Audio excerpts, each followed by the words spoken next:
For all the latest community news and events. 103.2 Preston FM. Your community, your radio. This now, next Tuesday, is Ada Lovelace Day. I know from talking to lots of people this week, a lot of people have said when I have asked who Ada Lovelace is, they have struggled. So we're going to rectify that now and find out more about the day and about Ada Lovelace by talking to Suw Charman-Anderson. So Suw, a very good afternoon to you. Hello. Lovely to speak with you. It's great to be talking to you too. Can you tell us, first of all, tell us about Ada Lovelace, and then we can find out about the day and how the day has come about. So Ada Lovelace was a Victorian woman. She was the daughter of Lord Byron, the poet, and she is famous for being the first ever computer programmer. Not just the first woman computer programmer, but the first ever programmer. And how this came about is that she was friends with Charles Babbage, the inventor, and he created plans for a machine called the analytical engine, which was a sort of mechanical computer. And Ada studied these plans in great depth, and she wrote a program to calculate what are called Bernoulli numbers. Right, and the day itself, I'm aware that you're a former executive director of the Open Rights Group, a campaign based in London, and quite a blogger and a public speaker, and that one of the things that you brought about was the 50 most influential Britons in technology, and looking at a day to recognise people who, have made their name in technology. I think it's become quite a thing, hasn't it? It's really taken off, this. It has, yeah. Ada Lovelace Day started in 2009, really just as a day of blogging about women in tech, because I was fed up of seeing tech conferences with no women on the speaker list, or, maybe one woman. And lots of people going, well, we don't know where there are any women in tech. We can't find them. And I thought, I know loads of women in tech.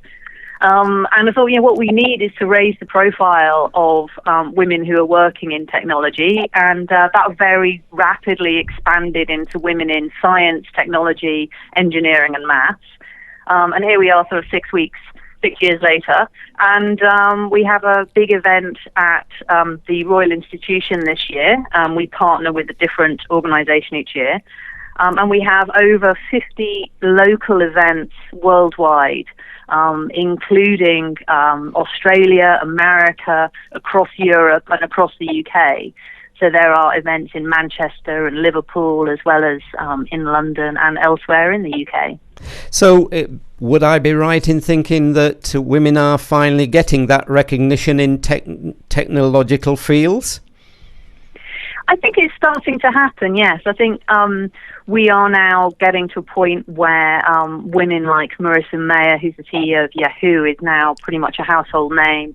And there's definitely a sense that women are speaking up more, their stories are being heard. We're learning a lot more about women's achievements, where perhaps before they would be swept under the carpet somewhat. But I do think we still have quite a way to go. It's not a done deal yet. Last year we put together an anthology of essays about women in science and tech, and a lot of the women were women that I'd never heard of, and I try my hardest to pay attention to these things. So I think we do still have a way to go. So I think Ada Lovelace Day is going to be with us for some time yet. So is that what you think then maybe the issue is? As you say, there are the women there who maybe aren't making themselves known, and that somehow it still seems to remain a male-orientated world when it comes to technology? Yeah, I think it's a very complicated set of situations that has got us here. The number of girls studying computing at school and then going on to do it at university, the number of women leaving university and then getting a career in technology is definitely, it's reduced over the years actually rather than gotten better. And I think there are a lot of cultural issues that put women off. I mean, especially at the moment when you look at some of the harassment and abuse that women seem to get a lot online. You know, I would not fault a woman for saying, well, I don't want to have to deal with that. There is still a big pay gap. So women earn something like 10% less than men for the equivalent job. There are many fewer women at board level in business. So I think, you know, it's a complicated problem, and Ada Lovelace Day really only seeks to tackle one tiny bit of that problem, and that's the issue around role models, that we need to have more female role models, not just to sort of encourage young girls into technology, but also to show women that actually, you know, you can persist, you can succeed, you can get there. It might be a bit of a fight, but it's definitely worth doing. And I mean, Ada Lovelace sadly died at a very young age, 36. Was she recognised in her day as being at the forefront? I mean, I know the publication, the sketch of the analytical engine, was released shortly after her death. Did she get the recognition that she deserved?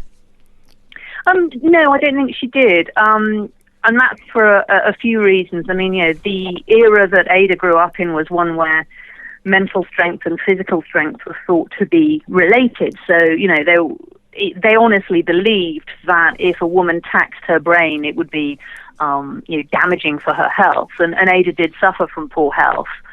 But I think as well, you know, she was very unusual in that her mother insisted that she have an education in science and technology of the era, the science and maths.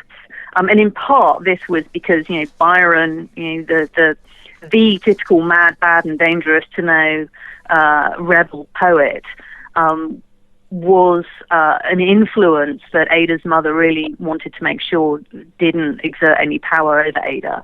And so the sense was that if Ada studied maths, she would, you know, develop a degree of discipline that would contain any poetical tendencies that she might have and any madness she might have inherited from her father. But at the time, the concepts that she came up with were so far ahead of her time, they weren't recognized really until Alan Turing in the Second World War. And I would say that actually, even after that, her contributions have been downplayed, and sometimes just outright dismissed. You know, there are still some people who believe that she didn't write the first program, and that her work on the Bernoulli number algorithm and program wasn't her, that it was Charles Babbage. So there are still people who are insisting that that she doesn't deserve that place as the first computer programmer.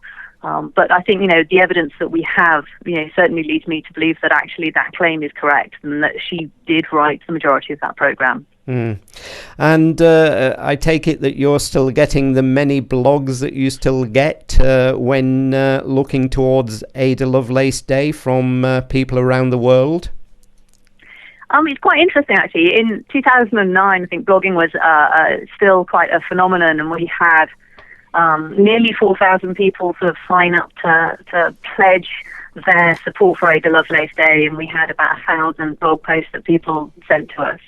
And that number kind of has decreased a little bit as the years go on, and blogging kind of seems to be a little bit less fashionable. But what we have instead is this amazing list of grassroots events that spring up around the world, you know, completely independently of what we're doing. And I think that's fantastic. So it's everything from Wikipedia editing evenings through to conferences and pub quizzes and all sorts of things. And I think in many ways, you know, that's just as exciting as the idea of you know, lots of blog posts about women in tech.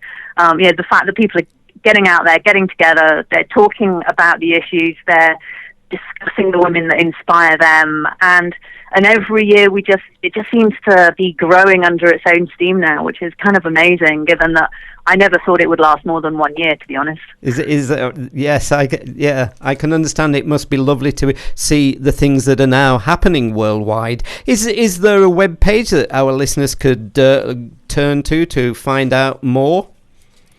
There is. We're on the internet at findingada.com, and under the 2014 events, there's a page that lists all the worldwide events that we know about. And we're getting more coming in every day, which is amazing. We're on Twitter at Finding Ada as well. And we also have a newsletter if you want to keep right up to date with all of our news. Brilliant. Sue, can I thank you for talking to us at Preston FM, and good luck on Ada Lovelace Day next Tuesday. Thank you very much. Thank you indeed. Bye-bye. Bye. Made by people like you. Your community. Your radio. Your Preston FM.